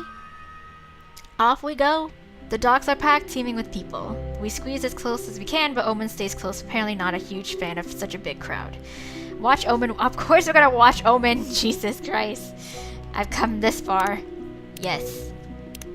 The sky suddenly comes alive with loud, bright bursts of ever-changing colors. I tear my gaze from the fireworks, looking at Omen. Yeah, he's transfixed, staring up at the sky with such naked wonder that my chest aches. Wow, they're so beautiful. Oh. He meets my gaze, blushing when he sees that I'm already looking at him. Do you see, Hana? Yes, I am seeing. I nod slowly, a small smile creeping onto my lips. I see. Even over the loud boom of the fireworks, I hear his breath hitch. Yeah, and unless I'm seeing things, a low, deep orange glow thrumming right where his heart lies. Oh, he places his hand upon his chest, fingers curling in the fabric of his jacket, an impossible warmth radiating off him. The colors that burst in the sky reflect upon his pale skin, and I see just how dark his eyes have turned, almost black. Okay, he closes them, long lashes resting atop pink cheeks. The display comes to an end, the crowd cheering, clapping. I lean in. Then, a scream! Somewhere in the distance I hear an awful, bone-chilling scream. Oh my god, yes! That's it, yeah. Okay. Anyways, yes, so this might actually turn out to be a long episode, but I'm just gonna I'm gonna roll with it just because it's a special episode, and it's, I guess, my present to you guys. So here we go. We're gonna do this all the way. Okay, let's go find Piper now. Is Piper also required to attend the festival? No, she's on duty. She is, but she's expected to work. She's been assigned as guard this evening. Yeah, I see. They sigh, not sing. I'm sure August sings in his spare time, but no. They sigh, clearly exasperated that I apparently have an interest in her whereabouts. If you're going to seek her out, just see to it that you don't disturb her work. I won't. And don't forget to change. Yes, I nod, smiling politely. Yes, General. Good evening. Bye-bye now. Okay. We can be on duty with her. I head out into the snow-covered night, taking in the strange beauty of the town as I draw near to the market. A lush blanket of white covers the tops of the crooked little houses, a dusting settling on the cobblestones where it still falls from the sky in a gentle flurry. Lunaris certainly has charm, and when it's quiet like this, it could almost be mistaken for being peaceful. I hear rustling, then a quiet whispered string of curses. Oh, what's up? Of course it's Alcar. What are you doing? I'm shocked to see him actually wearing an additional layer, but his feet are still bare. Aren't you cold? I'm a lichen, I'm never cold. Ah, fair point. He shrugs, rubbing the back of his neck before throwing me a quick wave, turning to leave. Wait, are you going to this festival? Yes, unfortunately. Wanna walk there together? Yes. He groans, rolling his eyes. I guess, keep up though. Don't be so sundary about it. We walk in silence, Alcar kicking the snow as we go. He's not exactly interesting company, but he is quite fascinating to watch. Eventually he sighs, deciding to strike up some conversation. So, are you just going to wander around all alone? No, I'm going to try and find Piper, actually. He makes a disgusted noise, gagging for dramatic effect. Don't be such a child. I can't help but laugh at his theatrics. No love lost between you two? He scoffs. She hates me, I hate her. It's a mutual hate fest. At least you'll find her easily if you ride with me. I'm sure she stuck a tracking dart on up my arse when I wasn't looking. Yeah. Wait, a nice way to put it. We reach the edge of the market, and I'm taken aback by how colorful it is. It's full of life, bursting at the seams with smiling faces and laughter. Well, this is impressive. Alcar shrugs, scratching his chin, his eyes darting around. I'm going to go and find Ezra and the idiots before Merriman shows up. The idiots? The vampire and the demon. Who else? What an affectionate way to refer to them. He lets out a sharp, quick laugh, quite pleased with himself. I know. Anyway, laters. Laters? Okay. And he's gone. I idly wonder where to begin looking for Piper, but as the loud crash followed by a painful squeal rings out just around the corner, I think I might be in luck. Sure enough, I only need to take a few steps and I find Piper with a weaselly young man in her grip. She has him pinned, his arm twisted behind his back as she snarls in his ear. Touch any of this lady's wares again and I'll cut off one of those grubby little fingers, got it? The man nods quickly and I don't blame him. Drop the goods and I won't have you arrested for theft. A necklace falls from the fingers of his unpinned hand and Piper catches it before it can hit the ground. She releases him with a shove and he darts off into the crowd, whimpering as he goes. She inspects the necklace with narrowed eyes before handing it back to the elderly woman who owns the jewelry stall. Here, sweetheart, you just yell if that knob comes back and I'll come running, daggers drawn. The old woman nods, clasping Piper's hands between her own and muttering her thanks. Piper turns and spots me in the crowd, offering me a small wave. Hey there, what's kicking? That was impressive. Just keeping myself busy, considering this is the most boring night of my fucking life. August assigned you to this? Yeah. She scoffs, tucking a stray hair behind her ear. They did. Just another in a long line of punishments, I assume. I'm being made to spend one of the only enjoyable nights of the year in this hellhole babysitting a bunch of incompetent juniors. And the most exciting thing to happen is restraining a skinny runt's wrist for getting too touchy-feely with some jewels. Ah, I see. Want some company? I want to spend time with you. I want to spend some time with you. Let's do it. I mean, that's what I came here to do, so yeah, why not? I'll accompany you. I was looking for you. I want to spend some time with you. Yeah. Oh, you did, Yeah, well, that's awfully nice of you, but I'd hate to drag you around chasing petty criminals on your night off. It's fine, Piper. I'd be happy to do anything if I got to do it with you. We can be a crime-stopping duo. Aren't you a flatterer? I can't say I'd mind some company, especially if it's you. Now who's the flatterer? Yeah. Are we having a competition? Yes, because I'll win. I laugh and I have no doubt that she's telling the truth. Then I yield. I'm all yours. Do with me what you will. Oh, Hunterly, you have no idea. So where do we start? Are you literally just expected to wander around until something happens? Pretty much, yes. Oh my god, wow. Which is why hunters are such an idiotic concept. We're essentially conditioned to be creature-killing machines, but when you get shoved into a tiny town like this, you end up doing the enforcer's jobs. They are supposed to be the ones for policing such events, but they're too busy sitting behind their expensive, imported wood desk, sipping wine that they can't pronounce the name of. She takes a deep breath, running her hands over the front of her coat. Sorry, I'm a little disheartened lately. I know, I'm sorry. I don't blame you, it must be hard. I've worked myself half to death since I was 12 years old to become general, and to have that ripped away when I achieved it at such a young age. But this isn't the time for such conversations. If I have to guard this shitty festival, then I'll do it right. Come on, partner. Yes, let's go. We head deeper into the market, seeking out the busier areas where it might be a little easier for the theft to occur. I can tell Piper is restless, her fingers twitching at her side, often reaching to check her daggers are still in place at her back. She doesn't belong here, the job beneath her. So I intend to make it as enjoyable as possible for her. I know you can't drink on the job, but hot chocolate is acceptable, right? Yeah, why not? I point to the stand that sits before us, watching people walking away, clutching cups piled high with cream and marshmallows. Piper grins, eagerly skipping towards it and striking up conversations with the vendor. She returns with 2 drinks, extra marshmallows, and hands me one with a wink. Man, I miss having hot chocolate. I haven't had it in such a while, just because I never craved for it. This is all well and good, but it would be so much better with a dash of rum. Ah, yes, like Bailey's hot chocolate. That's good. I take a sip, the sweet chocolate warming me up in an instant. Piper hums her approval and she visibly relaxes, any tension melting away as she drinks. This was an excellent idea. I think I'll keep you around. So, what now? We just wait? Yep, there doesn't seem to be much trouble. Oh, Hana, you underestimate the stupidity of the people of Lunaris. I'd rather take a coven of corrupted witches than deal with these idiot townsfolk. Again. Shall we head for the magical goods stall? That tends to be the place where the most stuff happens. That shit is expensive. Okay.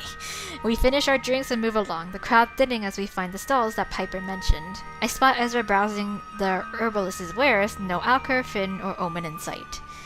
Well then. Hello, both. Hello. Piper nods, polite but unenthusiastic, considering how charming Ezra can be. Ezra. Where are your odd little friends? Yeah. Oh, they're about. Don't worry though. I've got my eye on them. Okay. Piper doesn't seem convinced, not so subtly turning to look for the missing creatures. Piper, they're at the docks getting a spot for the fireworks. You don't need to worry. It's not Casimir or the demon I'm worried about. It's that bloody lichen. Did you know he broke into my house the other night? For what? I stand in awkward silence watching them stare each other down. Ezra doesn't seem surprised, or bothered for that matter. I know they aren't your responsibility, but you associate yourself with them, and people are going to talk. They mean no harm. Alcor is, well, he's Alcor. I know all about Alcor being Alcor. I remember watching them burn that brand on his... I remember watching them burn that brand to his chest, Ezra. Ouch, dang. The mood shifts in an instant, and Piper cuts back a shaky inhale through clenched teeth. I just don't want you to get hurt. I can handle it. I can handle myself. I know. I'm going to go and find them. Take care of both of you. Yes. Damn, that's some deep shit. Some underlying deep shit. Piper looks guilty, clenching and unclenching her fist at her side. I always do this. Aw. Comfort her. You're just being cautious. Aw, yeah, you're just... You're fine. Don't worry, girl. It's okay. I take a step forward, her sad, sapphire gaze meeting mine as I do so. I reach out and place my hand upon her arm, squeezing gently. She closes her eyes, gratefully accepting the contact. You're fine. I'm sure Ezra wasn't upset. Didn't you see those big, sad eyes? He's like a loyal puppy, one that I just kicked. I can't help but laugh. I mean, he did look quite sad. Piper frowns, but it's more of a pout, something edging on playful. That helps, thanks. I shove her, earning a smile. You're a real ass, you know that, right? You know that, right? Yes, I shrug, dropping my hand. Yes, but I'm your ass. She quirks a perfectly arched brow at me, tilting her head. Are you now? Yes. I clear my throat, sensing the mischief in her tone. The way she's looking at me, setting my skin alight. I'm going to have fun with you. Thank you for being sweet, though. I will be sure to apologize to Ezra next time I see him. I let my instincts get the better of me sometimes. Yeah. Piper clicks her neck, stretches out her arms. I'm restless. I haven't had a good hunt in days. Oh. She runs her tongue along her teeth, contemplating her next move. A wolfish grin crosses plum-colored lips. Come on, we're going to check up on the juniors. I bet the little shits are slacking off. Crowds appear to be thinning, people beginning to head out towards the docks and the beach ready for the fireworks. Piper leads the way, striding confidently with purpose. She suddenly places her arm in front of me to stop, holding it there and pressing her fingers to her lips. What? There they are, just as I suspected. She's looking directly at us at a small group of, well, kids. What are you going to do? They can't be any older than 18, and the four of them are huddled closely nursing overfilled bags of treats. They're laughing, joking, kicking snow at one another, and Piper is pissed. Just wait here. Okay, they're slacking. Piper grins, sneaking off, and I watch intently as she crouches behind a wall, a perfect view of her targets. She's roguish, stealthy, and I long to see her in the field. She gathers a handful of snow, molding it into a rather impressive ball in her palm. She stands quickly, hurling it at the group. It lands directly in the face of one of the boys, and the look that crosses his face is positively hilarious. One of them yells as they spot her, and all I can see is her gesturing wildly at them, their cheeks turning red as they drop the treats and make a run for it. She's still shaking her head as she returns to me, her coat and hair covered in a dusting of snow. And there we have it, our future. A bunch of snot-nosed little shits who would rather slack off than save humanity. Is training school really that lax these days? They don't know how lucky they are. I'd kill to go back to school. I was in my element there, top of my class, training every day. She sighs wistfully, killing things without having to write a bloody report about it afterwards. Those were the days. Her eyes grow wide as she focuses on something behind me, and she mutters something under her breath, standing a little taller. Shit, what? I turn to find Harry approaching, my stomach sinking as I remember I let both him and August down today. I missed a meeting, yes. Well, if it isn't my two favorite hunters. I trust you're enjoying the festival? Well, as best as we can. Yes, sir, of course. It's wonderful as always. I spare a glance at Piper, perplexed with her unusually polite tone. She shakes her head subtly enough for Harry to miss it, a warning not to question her if I'm correct. Harry turns to me, his smile bright but curious. We missed you this morning, Hannah. Are you alright? Piper throws me another look, her brow raised in question. I smile politely, as apologetic as I can muster. I do apologize, Harry. I have some things to discuss with you, but I can assure you my excuse is genuine. I have a good reason for missing that meeting. He stares for a moment, seemingly unconvinced, but then he laughs, a short, sharp bark. You don't have to apologize. I have every faith in you. I have every faith in you, Hannah. That's reassuring. Anyway, I'd better get going. It's firework time. Yeah! Are you coming to watch? Sure. Piper interjects before I get the chance to respond. We're on our way there right now, Lieutenant General, sir. Harry nods once, already moving along. Enjoy the show, and I'll see you tomorrow, Hannah. Okay, bye. I think he hates me. Really? I laugh, wondering why on earth she would ever think that. He was perfectly polite to you. What gives you that impression? Well, August is firmly lodged in his arsehole, so I have no doubt that they've whispered terrible things about me in his ear. I'm sure August wouldn't do that. Maybe. Wow, convincing. Thanks for that. Sorry. Tell her she's amazing. Yeah, you're girl. You the best. You the best, okay? Don't worry about it. I look at her quite intently, wondering how she stayed so strong. I admire her not only for her impressive body of work, but for her perseverance in the face of losing what she loves the most. Piper, did you know how incredible you are? Yeah, where did that come from? I just see that you're deflated by all of this, but I want to tell you to keep going. You're an inspiration. I step forward, reaching for her hand. She offers it willingly. I may not know what happened, why you were demoted, but I know deep in my heart that it wasn't your fault. She squeezed my hand, a light flush upon her cheeks. I'm not sure if it's from the cold or from my words. Either way, she's beautiful. Yeah. She clears her throat, lashes dipped as she gazes at me. You don't know how much that means to me. Aw. You know, I wanted to hate you so much, but you're making it impossible for me. I bite my lip, shrugging. You can hate me a little bit, if you want. Idiot. I release her reluctantly, her warmth lingering. We'd better head for the docks if you want to see the fireworks. If you want to see these fireworks. And I'd better get back into work mode just in case August spots me. Yeah, just in case August spots me. Okay. You're not gonna join me? Okay. We find a quiet spot at the back near the edge of the market, somewhere where Piper can get a good view of the crowds. She leans back against the wall, gazing up at the stars. The night is clear considering there's been so much snow, and she smiles to herself, nudging me playfully. Thanks for tonight. It was marginally less shit with you keeping me company. Aw, watch Piper. Duh, we're gonna watch Piper. Because we love to.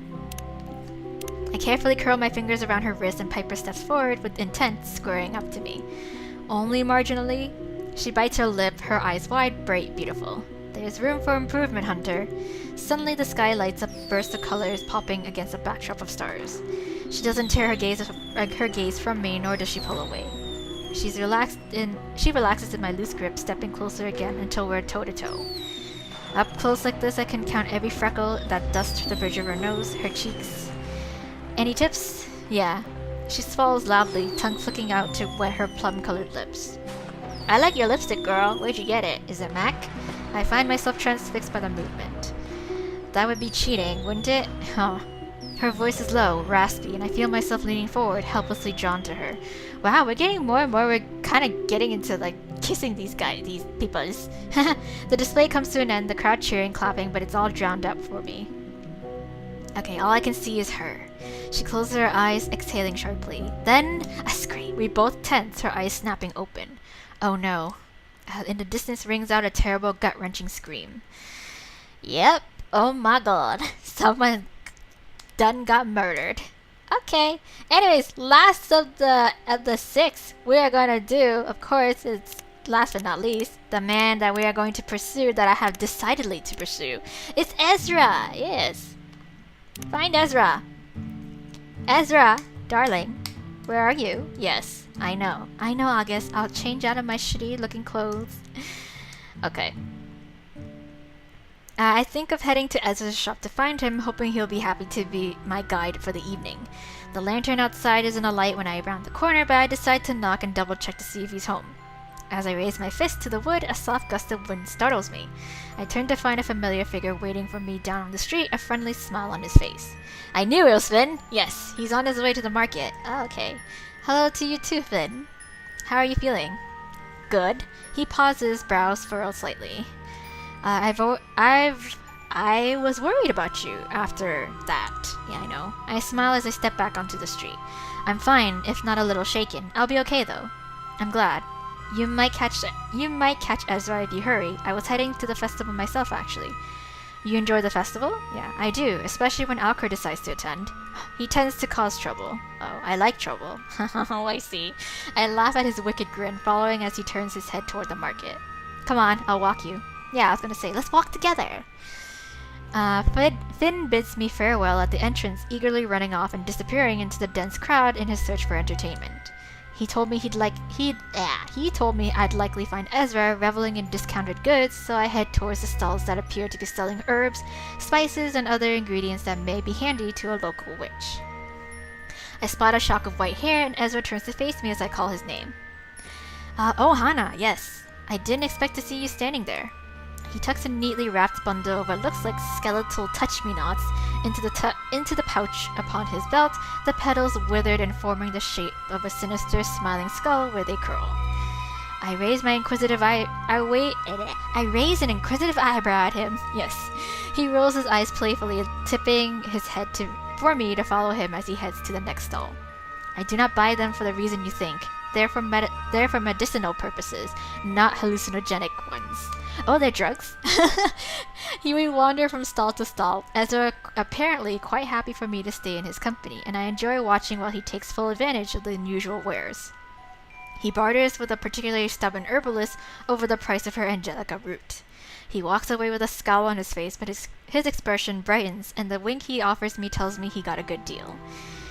They always fall for that one. Nice. He really knows how to haggle. You appear to be quite good at this. A shrug, but he's clearly pleased with himself. Running a business by yourself is difficult. You have to be smart. Oh, that reminds me. I need to pick out a new spell book. I filled up the last one. Help me find one? There's a great craft stall that Finn showed me a while back. Of course, yeah. We find the stall and peruse the goods. His eyes light up when he spots a forest green, leather-bound book full to the brim with thick parchment.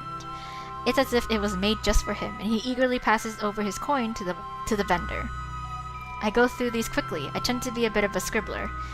Do you use them purely for spells? He shakes his head. As I specialize in healing, I like to get lost in a good medical journal every now and again. It might not be conventional for a witch to study such things, but I find it helps me really understand what kind of healing spells I need to develop. What made you choose healing as your specialty? A sad look crosses his face, and he takes a small sip of his drink. Well, my dad was killed when I was quite young. My magic had manifested by then, and I was completely helpless. He takes a deep breath, and his eyes shining. From that day, I promised myself that if anyone I loved was ever in danger, that I'd be able to help them. I haven't broken that promise just yet, and hopefully I never will. I'm sorry you had to endure that. He smiles, and I'm impressed with how strong he is. Thank you. I beat myself up over it for a long time, but I turned my pain into something that can help others. It's what my father would have wanted. He was such a kind man, so I do it for him. Comfort him! Comfort Ezra! Comfort best boy. Okay. Comfort him. I tentatively reach out, placing my hand upon his arm. You're amazing, Ezra. I admire you.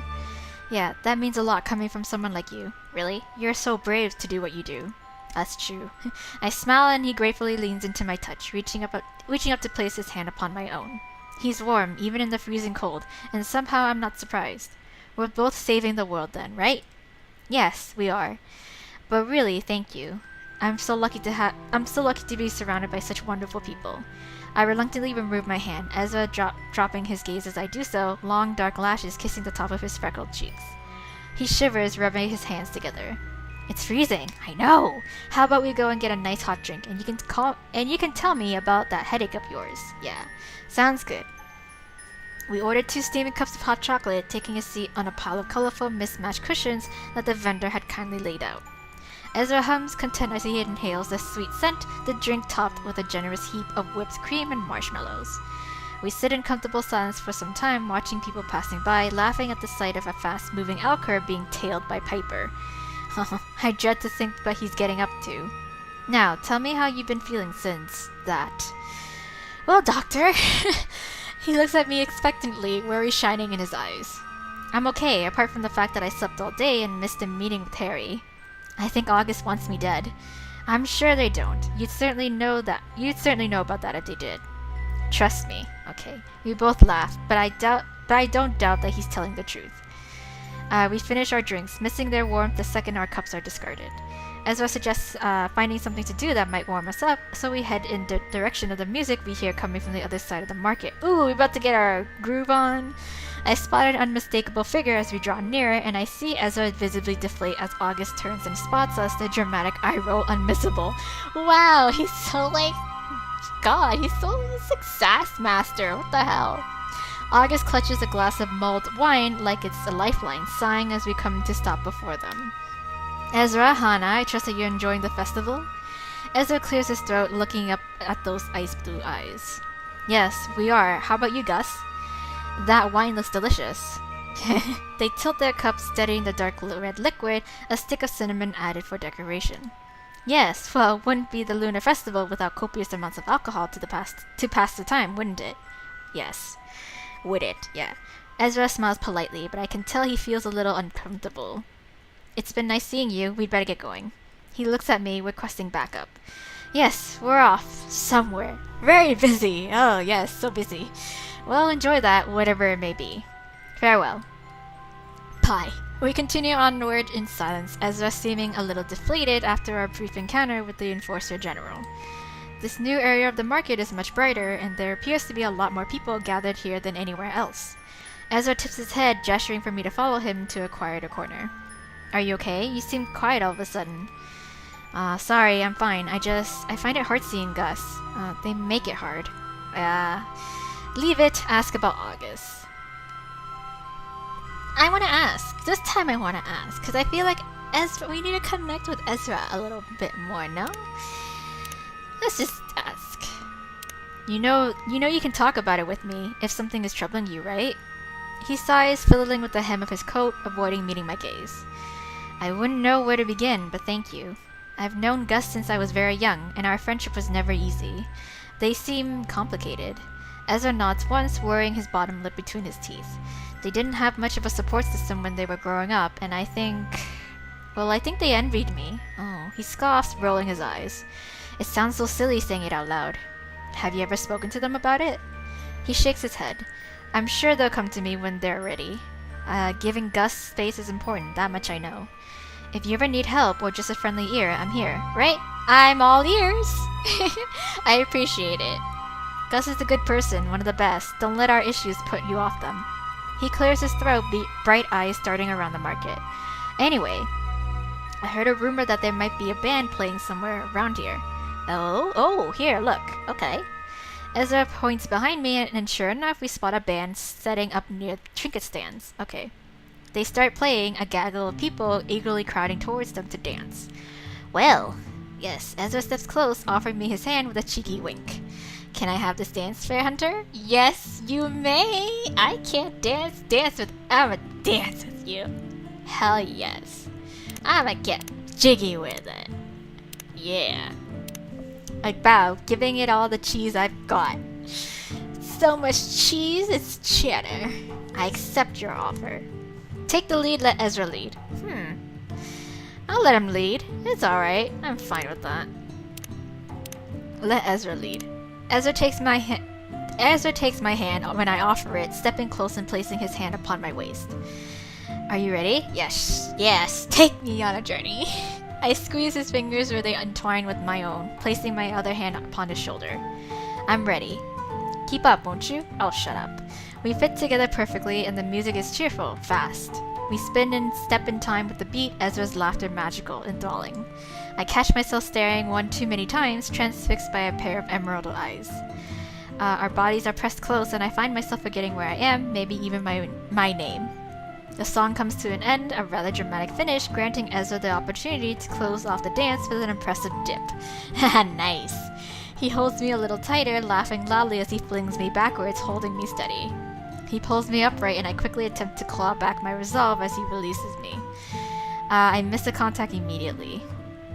Oh my goodness, that was amazing. Yes.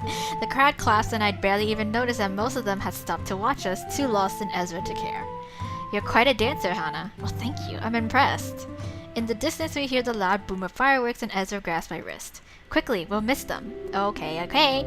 We make a break for it, dashing through the crowds until we reach the docks. Alright. We skid to a stop at the edge of the crowd, both of us breathless and laughing, our cheeks bright red. Well, duh, I'm gonna watch Ezra. Jesus Christ. Why wouldn't I? Okay. Ezra keeps his careful grip on my wrist, and I do not move away. We both look skyward, the colors creating stunning patterns as they burst against an endless backdrop of shimmering stars. I find myself wanting to take in another sight, though. Yeah, Ezra. Ezra, yes. He looks so beautiful, bathed in the shifting light, his smile wide, brighter than any firework. Thank you for tonight, Ezra. Yeah, he turns his face to me, eyes wide as he fixes my gaze. I feel his hand shifting downward from my wrist to my palm, fingertips feather light against my skin. I enjoyed myself so much. His voice is quiet, but I can hear him clearly as the fireworks end. As the crowd cheers, I feel myself leaning closer to him almost unconsciously. He smiles as I draw nearer. Then, a terrible and blood-curdling scream rings out somewhere in the distance. Bum bum bum. Okay, there we go. Ha ha! There we go. So I'm gonna end this here, you guys. That was our Lunar Festival special chapter for when the night comes. Thank you so much for joining me on going through this chapter.